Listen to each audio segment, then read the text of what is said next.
140萬喺灣區只可以買到一間普通嘅屋，而開車2個鐘左右喺 Roseville 呢，你就可以買到真正意義上嘅高端豪宅。今日帶大家嚟睇嘅呢一個新樓盤，佢成個社區就係得36套住宅，咁而家呢，就已經賣咗一半㗎啦。咁佢哋呢係封閉式嘅社區啦，同埋全部都係單層嘅設計，咁所以冇樓梯，老人家同小朋友都住得更加舒服。呢個樣板間嘅室內面積係3600 square feet， 大概有4間房左右。咁當然呢個社區亦都有更加大嘅戶型啦，最大係4600 square feet 嘅。咁戶型嘅設計呢，都係採用3至5米左右嘅挑高天花設計啦，同埋有好多天窗大面積嘅落地玻璃，咁令到成間屋都係好有足夠嘅自然光。呢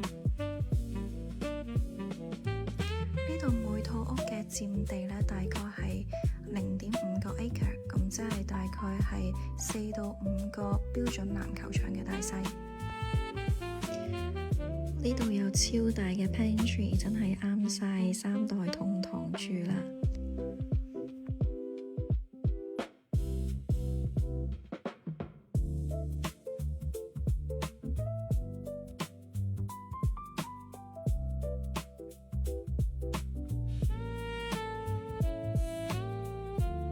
呢度嘅地稅大概係1.06%， 有542蚊嘅新區建設費，同埋262蚊嘅 HOA fee。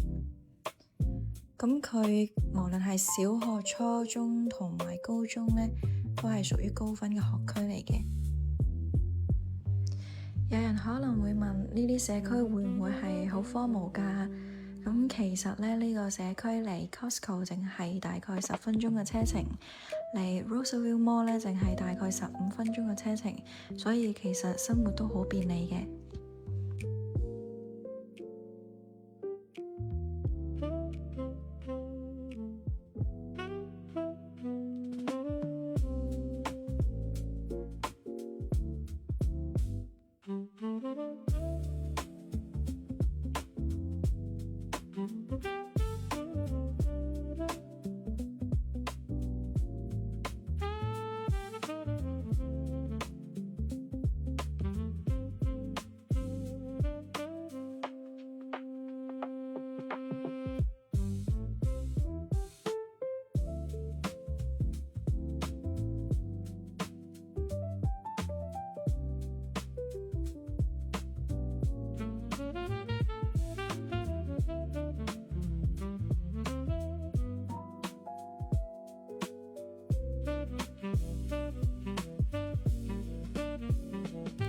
建商可以根據唔同嘅家庭需要進行升級嘅，咁係可以加建 ADU， 可以如果你第時同父母一齊住做成一個獨立嘅辦公空間或者你係想出租 ADU 增加一啲出租嘅收入。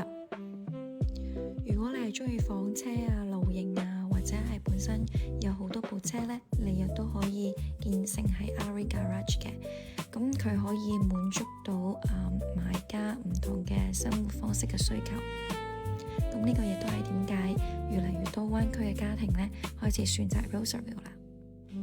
今次嘅視頻就到呢度，我係 Jessica。如果你有買房賣房同埋出租管理方面嘅問題，歡迎關注同私信我哋下期見。